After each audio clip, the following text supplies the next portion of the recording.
Hi everyone, it's Laura and I hope you're all doing really well. Today I come to you with the end of the year book tag because I'm sure, like me, you just cannot wait to see the back of this year.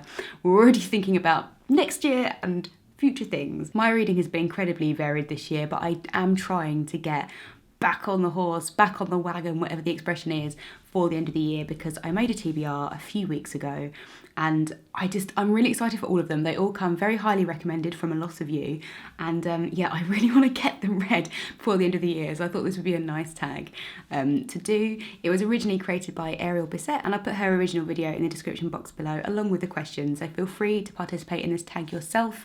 If you have a channel, I hereby tag you to the video, and if you don't have a channel, then feel free to answer the questions in the comments below. First question is, are there any books that you need to finish before the end of the year?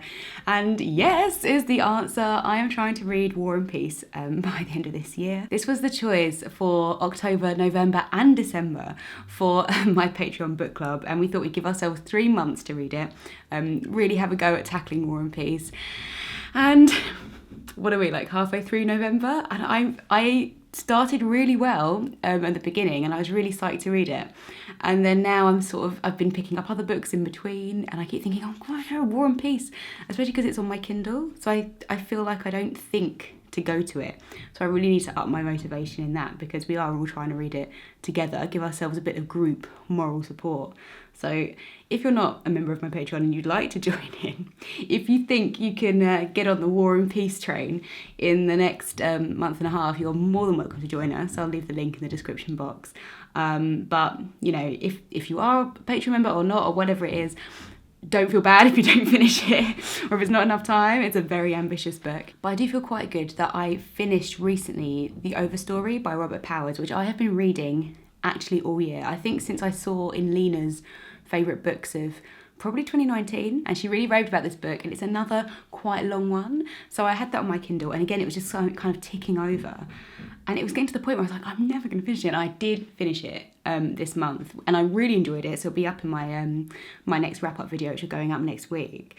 But that really felt like an achievement, especially because it's been on my Goodreads, just sitting there in the currently reading pile for such a long time. And I was just like, get away, I need to put you on the red list. So I've already had one success this year in terms of long books that I've been reading for a very long time. Question 2 is, do you have an autumnal book to transition to the end of the year?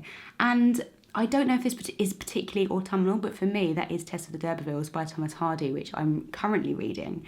And this has come very highly recommended, and a few people said it's quite good for like a wintry read. And I do always feel classics are quite good for this time of year. There's something very like familiar and comforting about them, and especially with Hardy's writing, like the way he talks about the landscape and the countryside. I think I'm going to find that sort of very, very cosy. And I'm right at the beginning at the moment, but I'm really, really enjoying it. So I think this is going to be a perfect one for this time of year. Question 3 is, are there any new releases that you're still waiting for? And honestly, no. I'm very, very bad with following books and when they're going to be released. I honestly get most of my news from other booktubers rather than just imbibing it myself from the atmosphere. So basically the only books I've had my eye on in the past few years have probably been Ali Smith's Seasonal Quartet, and then I think maybe Sarah Moss's Summer Water. I was excited for that to be released, but generally I don't even know. But I don't think there's any that I've heard people talk about that I'm looking forward to the end of the year. So that does make things a bit easier, at least. Like I've got my TBR and I know what I'm going to read. And that's it, no deviations. Question 4 is, what are 3 books that you want to read before the end of the year?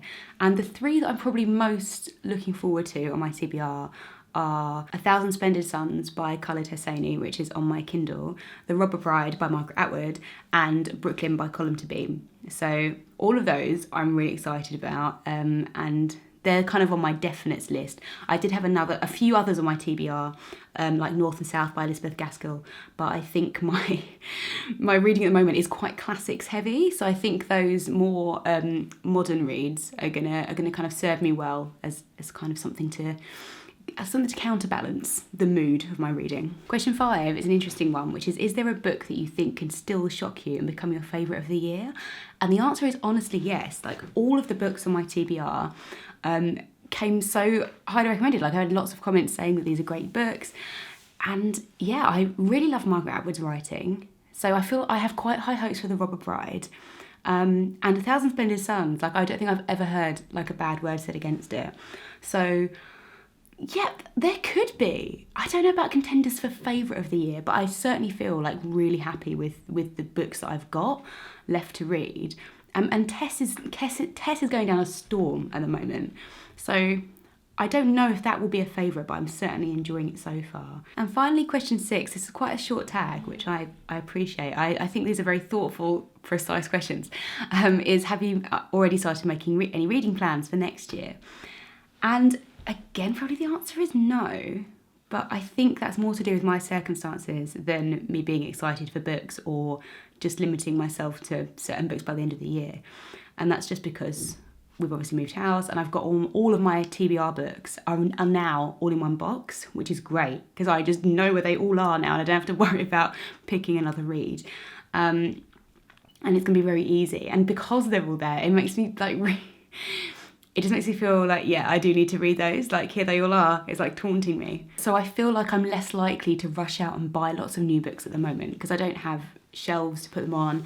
And, you know, there's other things going on in our lives. So I feel like I'm less focused on like the upcoming releases, for example, and stuff that's I'm really excited by. But who knows, because my book buying behaviour is quite unpredictable. So I could very easily buy a whole bunch of new books and read those in the new year. But yeah, no, so far I haven't started planning anything. I think I'm quite focused on what I've got left and I feel really good about the choices that I've got left. I'm really excited to read these books. So yeah, we'll take 2021 as it happens. A brilliant year all round, I'm sure. So as I said, let me know your answers to these books and also let me know if you've read any of these books, like how you felt about them. I'd love to get some more opinions. And I will see you in my next video.